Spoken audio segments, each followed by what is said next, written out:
আয়োজন উৰুকাৰ নিশাৰ এৰাতি আজি উপভোগ কৰিবলৈ গৈ আছোঁ আমি জামুগুৰি অঞ্চলত। নিউজ 18 তেওঁলোকে পাতিছে আৰু আজি আমি গৈ আছোঁ, মই আৰু লগতে মোৰ বন্ধু মানে খাটাপ্পা গৈ আছে চাই লওক। আৰু এতিয়া আমি গৈ আছোঁ সেই প্ৰগ্ৰামটো চাবলৈ। আৰু তাত জনপ্ৰিয় কণ্ঠশিল্পী তেওঁলোকে আজি গীত পৰিৱেশন কৰিব, গতিকে ভাতটো খোৱা নাই, সি ভাতটো খাই লৈছে বাৰু আগতীয়াকৈ। আৰু এতিয়া গৈ পেলাই আমি চাওঁ, যিহেতু 9টা বাজিছে আৰু ধুনীয়া ধুনীয়া গান আপোনালোকে শুনিবলৈ পাব। মাঘৰ বিহুৰ যিহেতু মাঘৰ বিহুৰ পাকখনত এটা বিশাল অনুষ্ঠানৰ আয়োজন কৰিছে নিউজ 18, গতিকে আমি তালৈ আহি আছোঁ আৰু আপোনালোকে চাই থাকক আমাৰ আজিৰ ব্লগটো।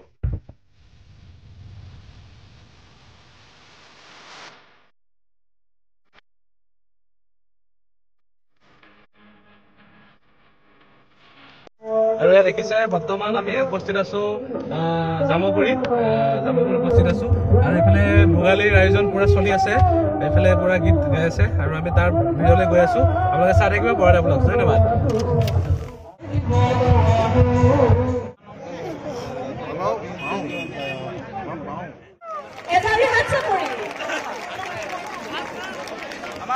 প্ৰিয় দৰ্শক, ইতিমধ্যে অসমৰ বিভিন্ন আমাৰ এই অনুষ্ঠান ভোগালী ভিৰৰ মাজত মানে ৰখি আছো আৰু ইফালে তাৰপৰা গান পৰিৱেশন কৰি আছে। এইটো আছে নামটো কৈ দেবা। নাম নাই, নাম নাই, এইটো ছোৱালী দেই, নাম নাই।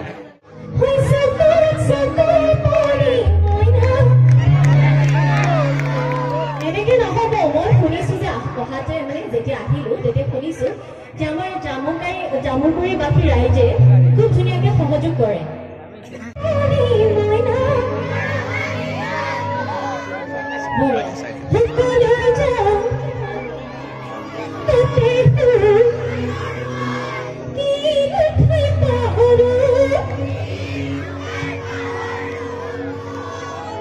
আমাৰ এবাৰ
পুৰা মধুময় ন একেবাৰে ধুনীয়া ন আমাৰ প্ৰীতিজনী কলৈ গ'ল নো প্ৰীতিক জনাইছিলেই মই এবাৰ তুমি যে ভাবিছা তুমি বৰ ধুনীয়া তোমাতকৈ ধুনীয়া ন তোমাতকৈ ধুনীয়া মই যাম কৰি বজাৰত হৈ টকাতে দুজনী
কিছুমানে কৰোণা বুলি কয় নেকি বাৰু বুলিও কয় কিছুমানে কোনো জেগাত কৰোণা বুলিও আৰু দেখিছোঁ বাঁহৰ সঁজুলি দীপান্বিতাক ডেকাক চাই কেনেকুৱা লাগিলে আমি ধান কাটি ধান ঘৰলৈ চকু একে যাবেই যোৱা নাছিল দীপান্বিতা ডেকাক চাই পেলাই তাৰ মাজত খুব ভাল লাগিছে পোনপ্ৰথমে নিউজ 18ৰ জৰিয়তে সমূহ অসম